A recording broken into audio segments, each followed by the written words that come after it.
So you talk about like falling into the heart, right? So it's just want to like understand it a little bit more, because I feel like it's just being aware of this, the circumstances around you, and kind of like feeling some kind of like gravity, like it's there is awareness of these things. Is that it, or is there something more to it? Like so falling into the heart, it's a good question. Someone asked me this recently. Hopefully they're watching and I get to answer it. And the same thing, because there is a sense of being awareness, or at least being aware of everything that's happening.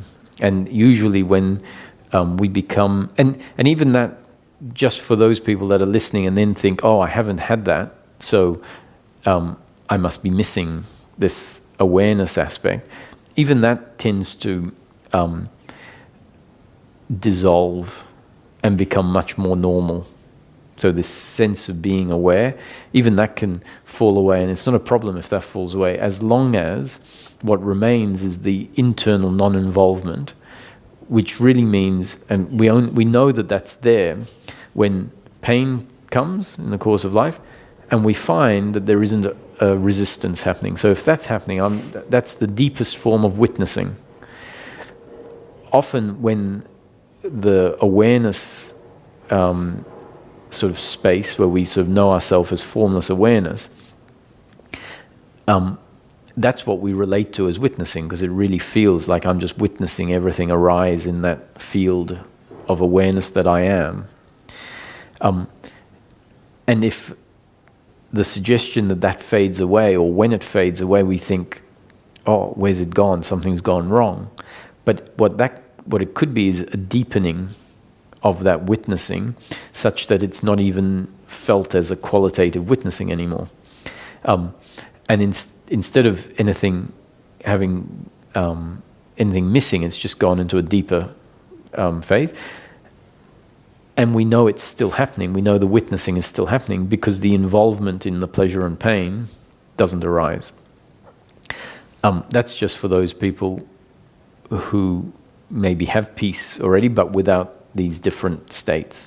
So to give them something that says it's not actually about a state, it's about the peace of mind, and the states can happen and they can help bring about a seeing of life such that the doership and attachment falls away.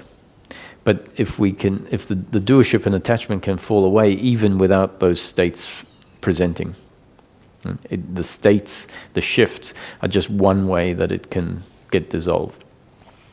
So there are two aspects that tend to present. One is the knowing oneself as formless awareness. That's, I guess you could say, one aspect of consciousness, the formless awareness. And when that state presents itself, in a way there isn't even a sense of being.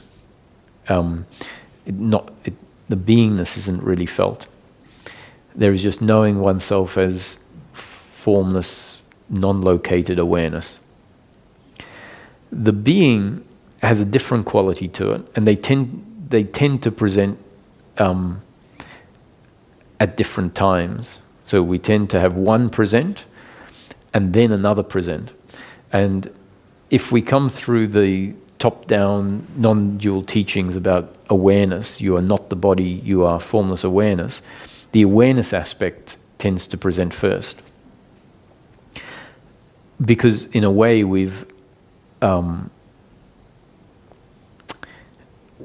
looking at the body and as not what I am.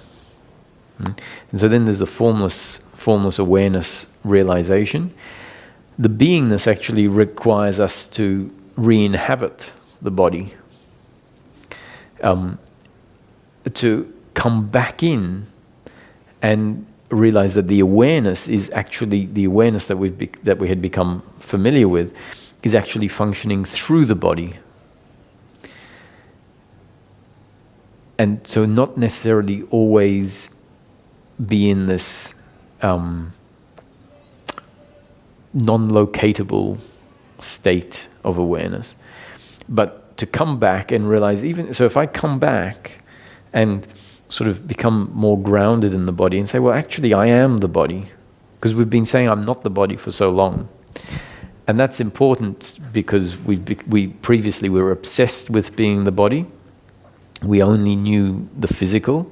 And so those teachings are saying, well, how do I get you to see another aspect of yourself that hasn't been seen? So they do it by saying, you're not the body, you're not your thoughts, you're not your emotions. You're that which is aware of all of that. Okay. So then we've become aware of that aspect. Now we have to come back and integrate it so that we know ourselves as a person. A person is the body plus consciousness, plus awareness. And that's where we can start feeling this sense of beingness more. And often it seems counterintuitive because before coming in contact with this awareness aspect of ourself, we were sort of located in the body, and that's where all the problems were. We tended to take life much more personal from there.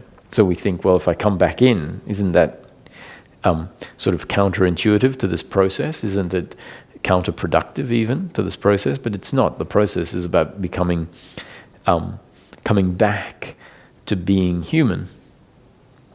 But now coming back without losing the awareness of the awareness aspect of the human. And so this beingness tends to be something that we'll feel if we are in the body. Allow the center of consciousness essentially to drift down into what Ramana refers to as the spiritual heart. When it's out there, it's sort of, it's not that that's I'm not referring to this as a problem, right? It being us knowing life from this formless awareness point of view. That it's part of the awakening, part of the self-realization, because the awareness aspect is part of the self.